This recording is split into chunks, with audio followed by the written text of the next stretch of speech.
Do I even want to read the comments on this video?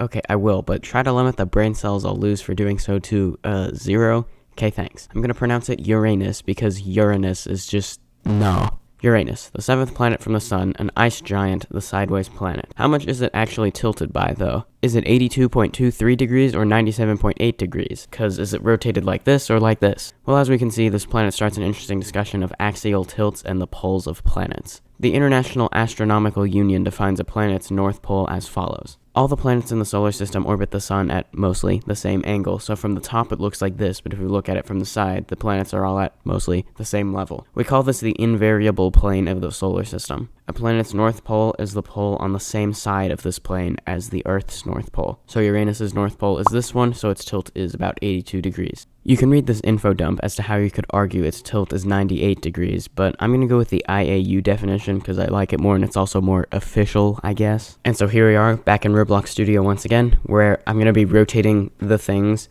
by 82 degrees, as you can see here. All the outer planets, they do have rings. Saturn obviously has, like, the most prominent rings, but after that is Uranus with a few rings. And so I felt like it was kind of important to put them here so you could really tell that it's rotated 82 degrees. I mean, this is here too, but yeah. As you can see, I did build a little bit of parkour. This will eventually be replaced with parkour.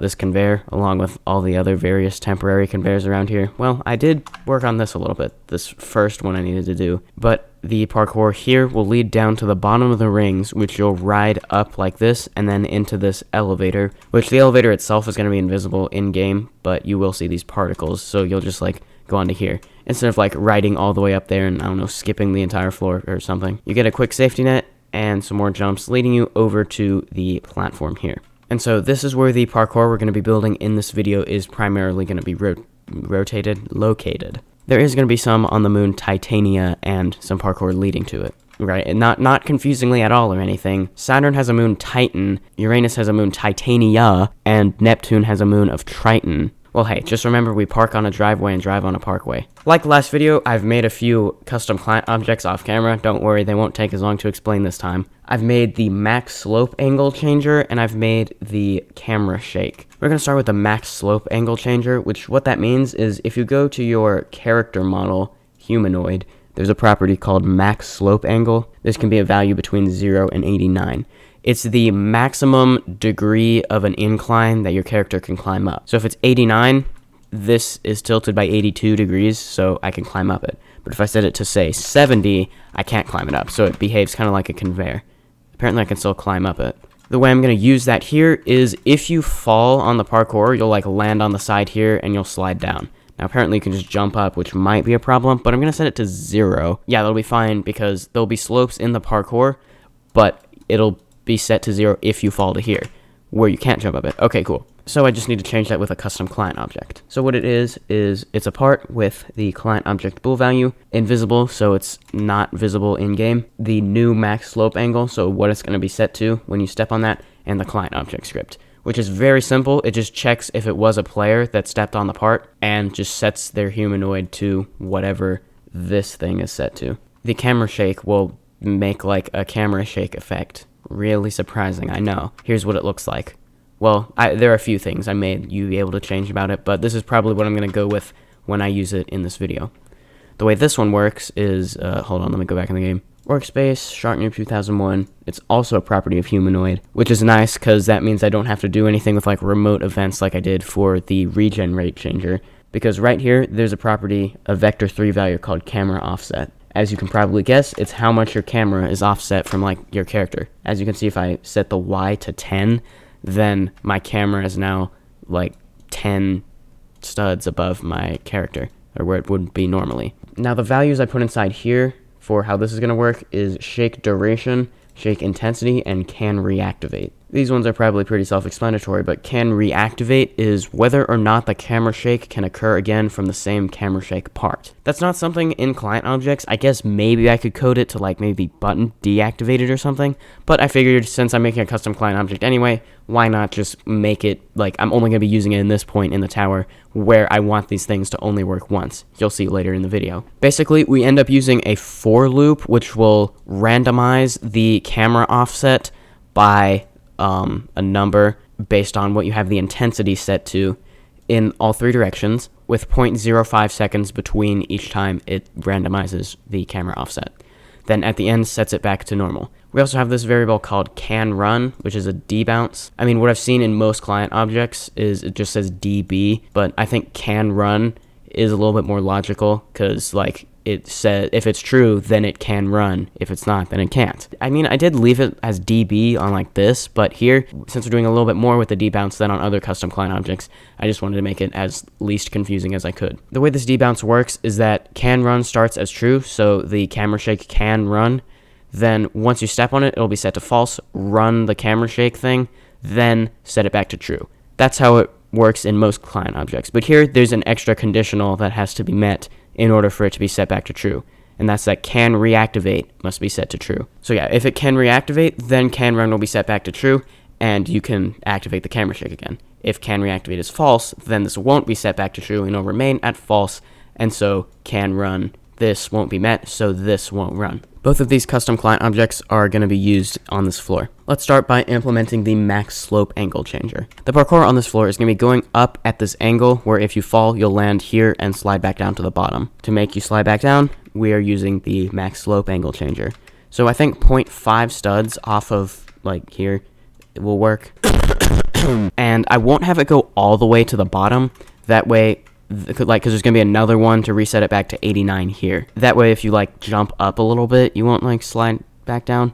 Well, I guess it would probably work, but I don't know. I don't want you to be like hitting 2 of these at the same time and it would mess things up. So, but this will go all the way up to the top, and you could still climb up this though. I could put another max slope angle changer though, but I think I'd rather just make there be an invisible wall that is like 90 degrees straight up. You could walk along here though. I'll probably just put some platform there or something, so that'll work, and I will make it invisible. I'm going to put another max slope angle changer right here, but this max slope angle changer, I need to go to new max slope angle, set that to 89 to reset it back to the default. I didn't do that over here because it's already set to what I want it to, 0. Okay, so now let's give this a test. You shouldn't be able to notice anything as you stand along here. I am pressing the max slope angle changer, but you're not noticing anything because it's setting it to what it's already set to. And there's an invisible wall blocking you from climbing up here, and you should be able to climb up that for a little bit, but then you can't anymore until you hit the bottom and it gets reset. If I say were to fall off of up here, I would, yeah. Okay, so that's that set up now. It's time to build some parkour now. Now remember, after the Time Lock 6 Rising Metallic Hydrogen thing on Saturn, I wanted the tower to be downhill from here, so it just gets easier. There's still plenty of ways you could fall in the void and lose everything though, but like these sections like this are to be very easy. Now things can still be more difficult above a safety net like this, but probably still no more than like mid-high remorseless-ish for right here. Like when we get to like Pluto, that's also going to be a safety net. That one I want to only be like challenging at most. What do I want the parkour to be like? I mean, I kind of want to have it reflect the fact that the whole planet is sideways. So one thing I did on this like no safety net part were these things. A lot of times throughout the tower, I've placed platforms like this. Over here, they're rotated sideways, hence sideways. And also I want lots of like things to be the same angle as this. Remember, even though I was just doing a bunch of stuff with max slope angle, it's the default unless you fall. The only purpose of any of that was just the if you fall, what happens. Yeah, you know what? I'll try to make pretty much everything be rotated at this exact angle. And I also want things to be close to this wall, but not too close. Okay, I'm already making something be not rotated the same as this, because if I had this wrap like that, you could just climb up the side here, which I don't want. So that would be this, just type in 0, and then I can like realign right here by using drag to move. Also, 1 stud wraparound is way too easy. Let's just go to the 6 stud wraparound like this, but you knew it couldn't be that easy either, so it's instead like this. Alright, client object time. I'm going to take a tilting platform for this. And what I'm first going to do is basically set this up like a beginner spinning weld platform, except for that it's a tilting platform, which means it's not going to spin on its own, and the player's going to have to like push it. I'll make that 0.6 transparency for now so I can see it, but I will set it to 1 transparency in a minute. Let me duplicate main, delete the attachment that I don't need, and instead name it welded part, because I'm going to add a weld constraint that is going to weld welded part to main. Let me do that to sort of measure that distance, so I can know I'm placing that to where when I delete these, these two things are equally spaced. And I can do that, Control R to rotate them, but then these are rotated 0 degrees, and this is rotated 90 degrees. I don't like that. That's going to annoy me. I'm going to set this to 1 now, and I'm going to put like a Can Collide False neon thing between them so you can see. Oh, it doesn't exactly tilt the right way, but other than that, it's working how I wanted it to. There we go. Okay, I rotated main and just the part with the hinge constraint, and hopefully, yeah, if you try to jump towards the center, you can't, because those are Can Collide False. Now, it's going to be pretty hard to actually make these spin. I mean, you can kind of do that by jumping on them, but the way this is going to work in the gameplay, you won't have to do that. In order to move these, you're going to push along a wall. There's a mechanic I've seen in a few other towers, so I'm going to do that here. Except, you knew it couldn't be that simple. I know this still doesn't look that complicated, but I'm basically going to make like a maze type thing. So you have to like push it a little bit and then like go around that. Yeah, something like that. I am a little worried you might like get stuck or something and possibly soft locked. Like if this ends up over there and it's impossible to jump to it, I'll have it so you can't jump this way. So I might have to make it be resettable. In fact, that's probably just a good idea anyway. Second concern is that it's not really over a safety net, except for like half of it. That's probably going to be a recurring issue as I do this, because like I can't go too close to the wall, but I can't go too far away from the wall either, because then it's not going to be over this like I want it to be. As long as it's like at least 3 to 4 studs, I guess, away from here, you shouldn't be able to like accidentally press the thing with your arm, and you also shouldn't be able to land on this like as you slide down this. Now, even so, this still goes a little bit over here. I could put a little safety net. There already is a safety net, but another one, since it doesn't have a safety net right now. You're supposed to wrap around onto this angled thing, and then you could go on here. This could be a little safety net above the safety net, I guess. If I put a couple jumps on here, making sure they're hopefully far enough away from here so that you can't just skip up to there, which would probably help to have this already built, but whatever. Just imagine there's some jumps here.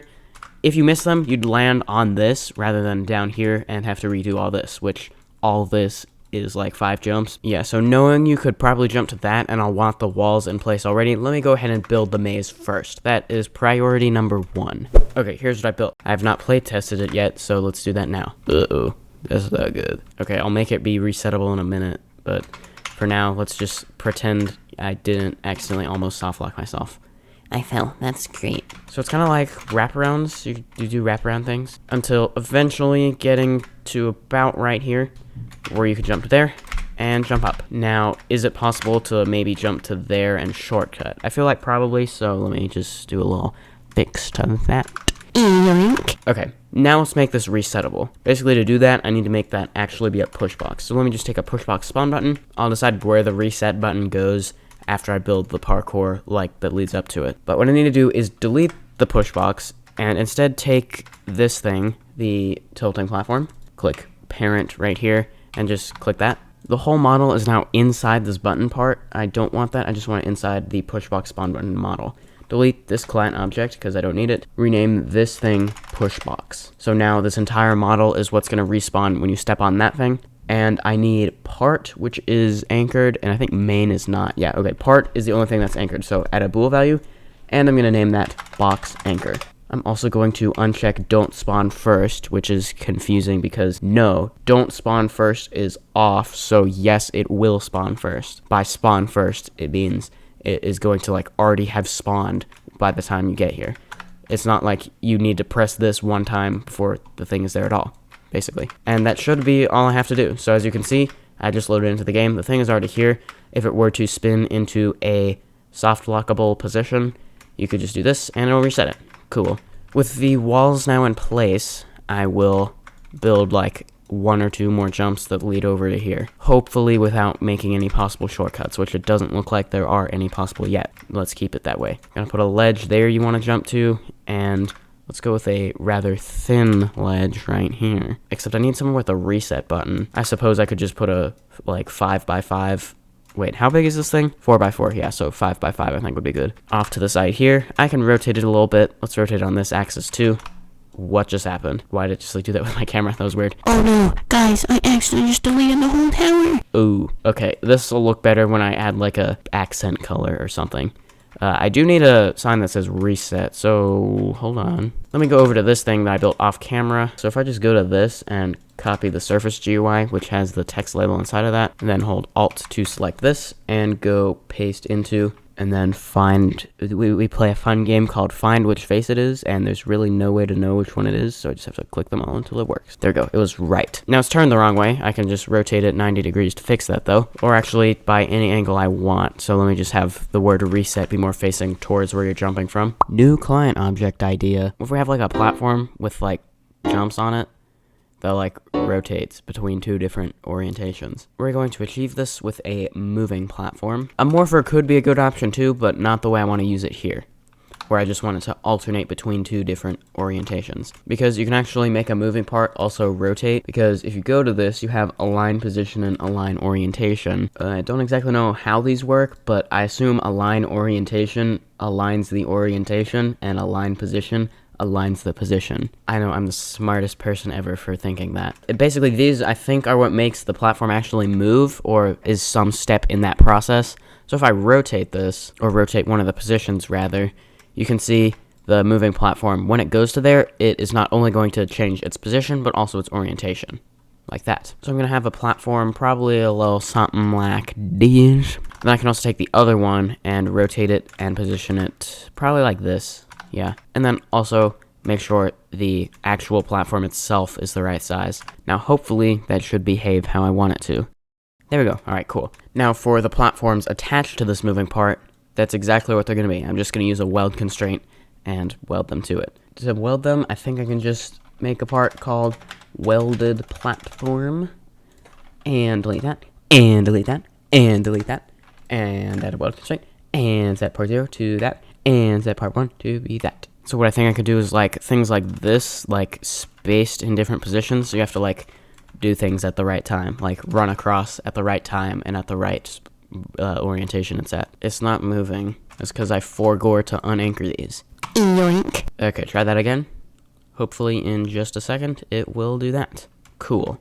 So like you could jump to there and then like wait for it to do that to like run across. That'd be kind of cool. Okay. Or maybe I could do something like this, like alternate sort of. I think I'd rather do that, which means there's not really a thing that obviously should be the one that is a platform. But I think it's logical enough to just make it be the first one. So you'd want to jump there and then like as it rotates, you could jump to there and then to there. Uh-oh, more things not being over the safety net enough. Yeah, would it just be a good idea to just do that? We can put a funny little troll right here. So right here, you might think you're supposed to like wrap around and then maybe go on top of there, which you might do if you're going too fast, but actually what you should do is, in order to get on top of here, you're going to want to do this. So there's going to be like a arrow or something warning you of that.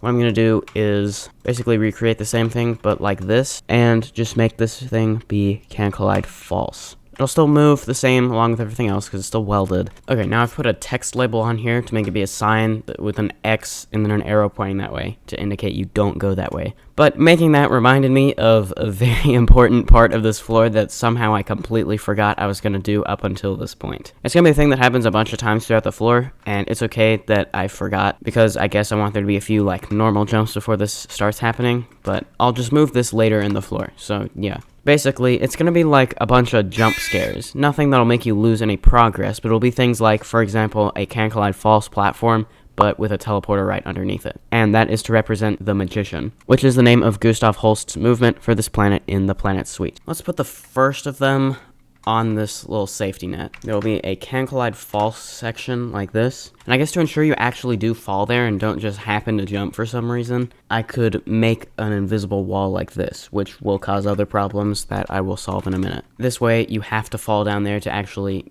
like, continue. So you will, in fact, see the important information. For what I'm going to do, I'm going to need a teleporter and a button. First, I'm going to put the teleporter in place. I want it, like, below here to where it's basically impossible not to hit it, but not from the wrong place, but also low down enough so you do, like, realize you're falling. So probably, like, down here, but then I don't want you to be able to jump to it. Right here seems like a good position, but then you could fall on here if you miss this jump.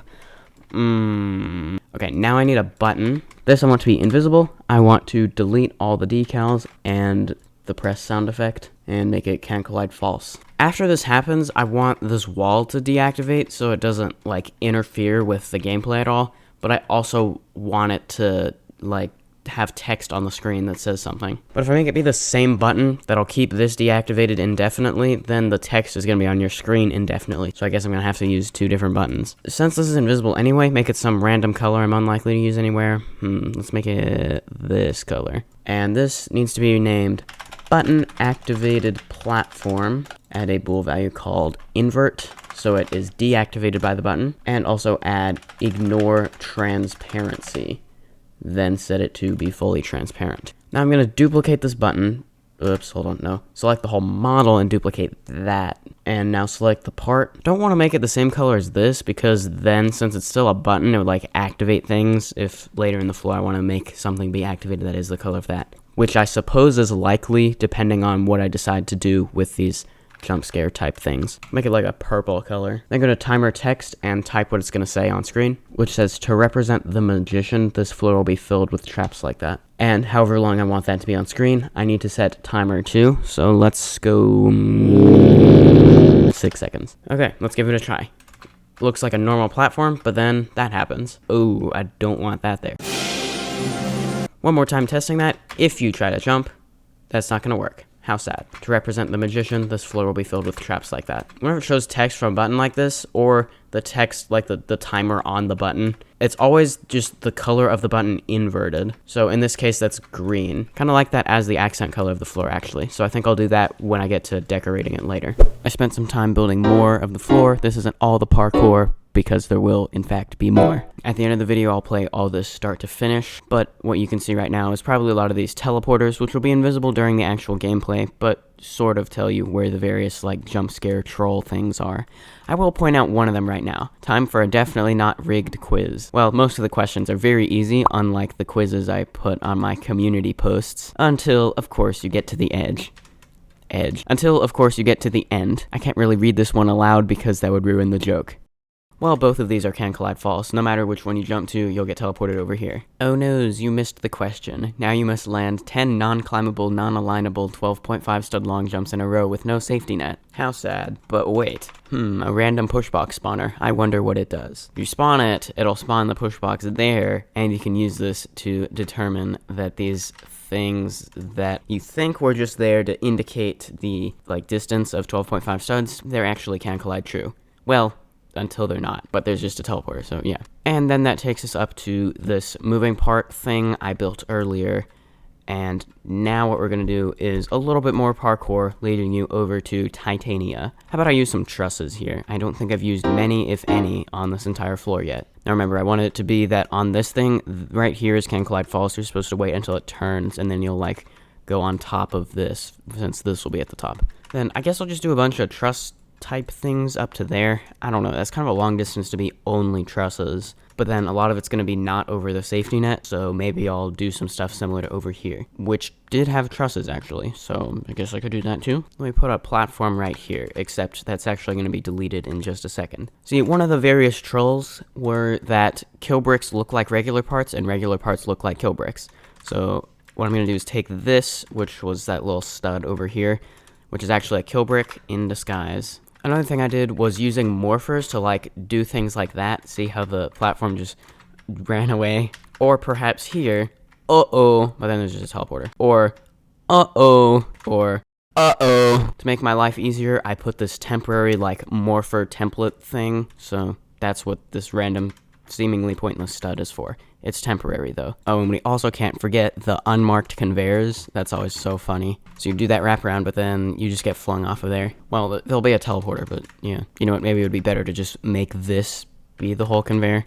Okay, so here's that in action. You will, yeah. The reason I'm doing the teleporters with, like, this, where it does that, which you can set by setting the transition time. That way, after every teleporter, I don't have to put, like, one of these things so that you don't just walk off the platform immediately after getting teleported. Because you'll have a second to register that's doing that, and hopefully not immediately fall off again. Well, while I build the rest of the parkour leading to here, I'd like to tell you about the sponsor. No, did I think you were? Did you think I was? No, I'd like to tell you about this question 4, which is Uranus's extreme tilt causes which of the following? Which one is it? If you guess this one, you'd be correct. Yes, so the tilt causes extreme seasons, but, like, why? Like, if I lived on the planet, assuming I actually had a surface, what would these extreme seasons be like? Well, let's visualize things with a globe of Earth and an amogus to represent the sun. So normally, at Earth's tilt of 23.5 degrees, when your hemisphere is tilted away from the sun, such as the northern hemisphere here, it's winter. And on the other side of its orbit, where your hemisphere is tilted towards the sun, it's summer. And then spring and fall are here and here, where it's the in-between points there. And there are warmer temperatures during the summer, since you're pointing towards the sun, and cooler temperatures during the winter when you're pointed away from the sun. So that's how the tilt causes the seasons on Earth. But what if Earth had a tilt similar to the tilt of Uranus, where it's nearly parallel to its plane of orbit? So something like this. Well, let's suppose you lived in Washington, D.C. During the summer, it would be constant daylight no matter how the planet is rotated on its own axis. So as you can see, D.C. right here is always pointed towards the sun, no matter how the planet is rotated. Conversely, during the winter, when you're over here, it's constant darkness because no matter how the planet is rotated, you're still pointing away from the sun. But during the spring and fall, where it's tilted like this, you would experience a more normal day-night cycle. So as you can see, you're facing away from the sun during the night and towards the sun during the day. And also during the summer, you'd see the sun moving around in circles. If you imagine looking toward it from here, it's like moving in circles in the sky. So it would be doing a little something like that. It would be pretty similar actually to if you're standing within the Arctic or Antarctic circle at Earth's normal tilt. And also, at this extreme tilt, the differences between the temperatures of the summer and winter would be far more extreme than they are on Earth. Because as you can see, DC is pointed very close to the sun during the summer, and during the winter, it's much further away. Now that's at a pretty normal-ish latitude, but what if you were much farther north?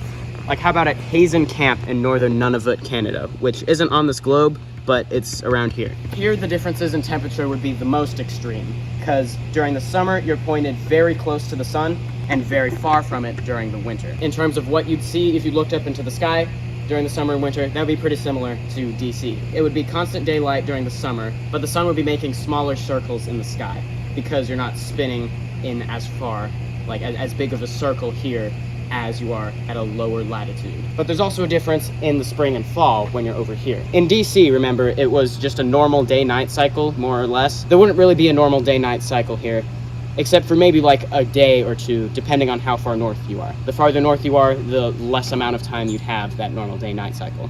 The air conditioning just turned off. So as you can see here at Hazen Camp, the sun would be like near the horizon, as you can kind of visualize here. And it would be either about to dip below the horizon to begin the dark months, or it was just coming above the horizon to begin the summer months of constant daylight. So basically the way seasons work on Uranus is it's a much greater difference between the temperatures between summer and winter, and basically everywhere is a land of the midnight sun. Sorry, Norway. Alright, with the parkour leading up to here done, let's begin building the floor extension of Titania. This is where the camera shake custom client object from earlier is going to come in. Now this isn't going to teleport you to like an area over there or anything, so it's all just going to be above here, but this is pretty small, so I don't have a lot of room. Currently you can jump to here off of that thing, and I guess I just have to make the parkour sort of spiral around as it goes up. I mean, I want this to maybe take like 20 to 30 seconds to complete this floor extension. So while the main floor had like the jump scares things with like platforms disappearing beneath you, but then you just get teleported back, it's going to work a little bit differently on this floor extension. Titania is geologically active, so that means there's like fault valleys and stuff, and also earthquakes, or I guess Titania quakes. So basically I'm going to use the camera shake part to like warn that there's a part that's about to fall apart. I'll start by putting the part here, that way you have a little bit of time to react to the camera shake thing. There's going to be a sign that explains how this works, by the way.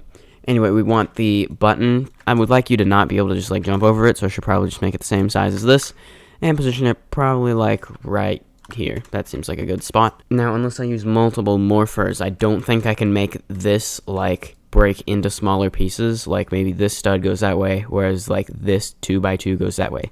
Maybe. I'm gonna test it. I think it might just work. We'll see. But as I built some of the other morphers on this floor, what I found is that if you have two new morphs, this is what happens. It just does that. So actually, I guess it will work. Yay! Well, maybe. I still don't know for sure. If I make them separate sizes, it does still work. Okay, so if I just make these be sized differently, as long as they still fill up the whole amount of space. So like this 4x2 would be this, and then the other one right here, that's a 2x2, that could be there. Then I'll do like 1, 2, 3 more. So let me duplicate this and do this and do this, and there we go. Okay, hopefully that should do what I want it to. Alright, cool. Now I guess I can have the new morphs be like on the ground like this, so it's like they fall to there. But before we do that, let me put some fault values, or 1, since this is not a very large sphere. So to do that, I'm just gonna do a union. So first I'm just gonna name this main, because if I ever ununion this for some reason, I don't know, just name the things that make sense. And I'm going to duplicate main and call it, I don't know, negative part, because I'm going to negate the part momentarily. But first, let me set it to block. And now I basically just position this so it like cuts through here to make a fault valley. Maybe I can like duplicate it and rotate it like this also. I think that should be pretty good. So now I can select these 3 things, click negate, then add this to all the selected parts and click union. And then it will make a cut here, like that. I think that should be good enough. If I wanted to put more, I guess I could, but I don't really see a point in doing that. The reason I wanted to do that right now was because now I can position these on the surface, and should they land in this fault valley, it won't be like they'll be in the position they were if this were a complete sphere. And then I'd have to reposition them, and that would be not ideal. Alright, all those are in position now, so I think we should be good to give this a test like that. You can see it breaks apart and just lands on the ground. Okay, so we have the morpher working correctly now. Now I gotta work the camera shake in, which it might already work as intended based on how I've positioned it here. But what it's supposed to do is described on this sign I just added. Welcome to Titania, the largest moon of Uranus. This moon is geologically active, hence the fault valleys, so expect some earthquakes, or Titania quakes. A camera shake effect warns that a platform in front of you is about to fall apart. So you'll just be doing the gameplay, but then camera shake, that falls apart. That gives you kind of a moment to react. I don't know, it's hard to test whether you have enough time to react when I know it's coming because I built it exactly in that position. I mean, it's all over a safety net, so if you fall, it's not that big of a deal. So yeah, you know what, I think that's fine. And also the part is not going to reset. It's not going to go back to being like back in one piece, I guess. So this is where the property of the camera shake effect of can reactivate, I want that off, so it can't reactivate. So basically now, once you walk into the camera shake part and it does the camera shake effect once, it's not going to do that again, even if I walk on it. And that is because, like I just said, the platform is not going to fall apart again. It's only going to fall apart once and not go back into one piece. Because it would be kind of random if it still did the camera shake, but the part already fell apart. So yeah, that's why I worked that into the custom client object when I made it. This video is getting very long. I start like every video thinking this is going to be like 15 minutes only, but then ends up being like 30 to 40 minutes. Point is, I've built most of the gameplay of this floor and sort of given you the idea of what it's going to be like.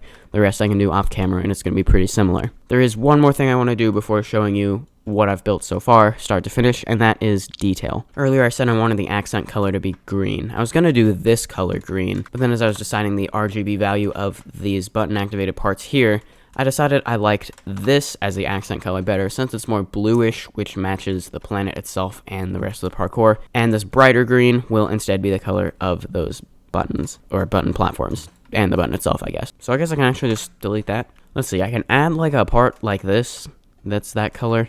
I could make a can collide false, but I think the wrap is still possible and not that much harder because of that new part. So yeah, I'll leave it as is. Says as I misses the jump. There we go. I can also add a little thing on the end here. Think that looks kind of nice. This is a boring looking wall. Let's fix that. I can set the Z value to 1.1. So it does that, and then I can make a can collide false. I think that would look good. Setting it to 1.1 here meant this space here is 0.05. So I can use 0.05 snap to grid if I'm not changing the size in the property window. On here, since this is a 5x5, by making this one stud in, it was a 3x3, which is larger than a 1x1, like this. And that's not the case right here. Now what I could do is like, maybe this, then it's not consistent because that's one stud and this is half a stud. I think I'd rather it just be one stud and then you don't see it on here. This platform's looking a bit monochrome as well. Oh wait, nearly everything here is monochrome. Well, that's what I'm here to fix, ain't it? Ain't I? I could do a similar thing to over here with a little colored piece on the end. Well, everything's colored. I mean, a differently colored thing like that. There we go. That improved it a lot. I feel like there's still a bit more I could do. How about I make it colored on the edges too, so it's like a square. I think that's enough detail to sort of give you an idea of what the detailing of this is going to look like. So now it's time to play the entire floor start to finish, at least what's built so far of it. Alright, so after Titan, not to be confused with Titania, you'll do some parkour. This is real exciting parkour, I know. And afterwards, you would jump onto this ice ring, where you gotta be careful, because it's like sideways and also icy, so if you're not careful, you could fall into the void.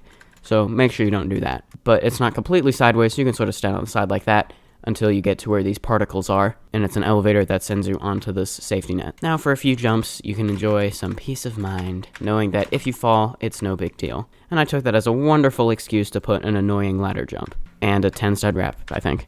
1, 2, 3, 1. Yes, it's 10 studs. Oh, wait, no, there's more. There's another annoying 1-stud ladder thing. Then you can jump along these angles. Okay, then you have this section along this wall. It's actually pretty easy. There is a long jump, but it's like 11 studs, I think. 1, 2, 3. Yes, 11. Very easy. Sort of laptop splitting, like, makes such a big deal out of the 11-stud jump at the end, but they're so easy. Maybe it's some sort of elaborate reverse psychology thing to make you try to do the long jump, but then you press space too late or something and then fall. Anyway, after that, you reach the main floor on this sideways platform. Uranus the Magician. Welcome to the sideways planet. If you fall, you'll slide down the platform back to here. Good luck. Would you like a demonstration? Of course you would. If you fall onto here, then you'll slide down to the bottom.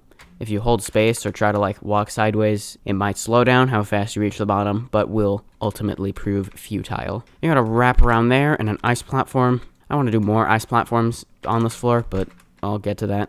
Oopsie. And then, to represent the magician, this floor will be filled with traps like that. You got a couple jumps leading to this thing. There is a reset button in case this gets like rotated to a position from which it's impossible to jump to. Or to which it's impossible to jump to. You want to like push along the walls that are anchored in place to move the tilting platform along. You want to do it very carefully because it would be very easy to like walk against the wall for a little too long and then the platform just like slips from underneath you and then you fall. There is of course the safety net though. You'll either land there and lose like 3 jumps of progress or fall down to there and lose like 5. So really there's not much at stake here. Just slow and steady is probably the best approach to doing that. Then I think you can just jump up there or you can go to here. That's the wrong color. Let me fix that. Okay, now you want to jump up these. Aww. Now you want to jump up these. Aww. And you'll get to this wraparound. Aww. Then you will try to do this long jump. Aww. You'll do this head hitter and jump to there. Aww. You can go along this platform, and that might reactivate. And here, the kill bricks are the regular parts, and the regular parts, other than the ones on the end, are actually the kill bricks, so be aware of that. Oh look, another jump scare. Here you got another wraparound similar to that first one down there. You might think this is a ladder, but nope, it's actually a wall hop. Another random kill brick in disguise. Time for a definitely not rigged quiz. Question 1. Uranus is a planet, moon, or comet? It's a planet. Who discovered Uranus? Rick Astley? Space dude. Or William Herschel? It's William Herschel. That last name, Herschel, you might recognize from this comic from earlier about the names of Titan, Titania, and Triton, but John Herschel. John Herschel is William Herschel's son. William discovered Uranus, and John Herschel named Titania. They both did other things besides that, but that's their relation. Question 3, Uranus is tilted by how many degrees? 82 degrees, 1337 degrees, or Among Us degrees? It's 82 degrees. Yeah, these are very easily guessable. Uranus's extreme tilt causes which of the following? You to fail the tower, Among Us, or extreme seasons. Question 5. Well, I can't read it because that defeats the joke. No matter which one you jump to, like earlier when I was demonstrating this, I jumped to that one. But if you jump to this one, it's also can't collide false. Oh noes, you missed the question. Now you must land 10 non-climbable, non-alignable 12.5 stud long jumps in a row with no safety net. But then there's also this. A random push box spawner. I wonder what it does. You can spawn it, and I demonstrated this earlier. You can use this to see that these are in fact can't collide true. The reason I did that was because I feel like the gameplay wouldn't be much better, like having you do 10 12.5 stud long jumps in a row, or at least like 6 of them before it's can't collide false. Like, even if you don't actually have to, if you think you have to, and probably what I would do too in that situation, if I didn't know any better, probably just do them as 12.5 stud long jumps just to be safe. And like, no one wants to do 10 12.5 stud long jumps in a row. Okay, this client object is pretty cool. It's a tilting platform where you flip it over to do the jumps and also hopefully not have that happen. Yeah, maybe I'll want to move that over to above the safety net. That might be a good idea. To press that button, there are two options. The first one is what I just did. Well, assuming you don't fall. Option 2 is to like flip it over and then go underneath it by standing on here and pressing the button. Although you may or may not be able to actually get back. I think you can, if you can flip it over. Yeah, you can. Whichever method you use to press it, which probably the first one I showed you is the better one because it's easier and less likely to have you fall in the void, even though, like I said, I'm going to relocate it to above the safety net. But whichever way you choose, it activates those, and then you can do the... Whichever way you choose, it activates these, and you can just get that flipped to the correct side in order to jump to them. Oh wait, can you just like do this? Okay, I'll have to fix that. Now you have some conveyors, and some more kill bricks where you jump on the kill bricks and not the kill bricks. Welcome to Titania, the largest moon of Uranus. This moon is geologically active, hence the fault valleys, so expect some earthquakes, or Titania quakes. A camera shake effect warns that a platform in front of you is about to fall apart. Camera shake, proceed with caution, I guess is what that means. Alright, and that's the end for the time being. Alright, that is the end of the video. I hope you enjoyed. If you did, please remember to leave a like and consider subscribing. There are but 2 building videos of this series remaining after this one. That would be Neptune and Pluto. So we are indeed nearing the end of the series of my longest and most difficult tower I've ever built. So make sure to stay tuned for the remaining videos. If you enjoyed this one, make sure to like and subscribe. I'll see you in the next video, and have a great day.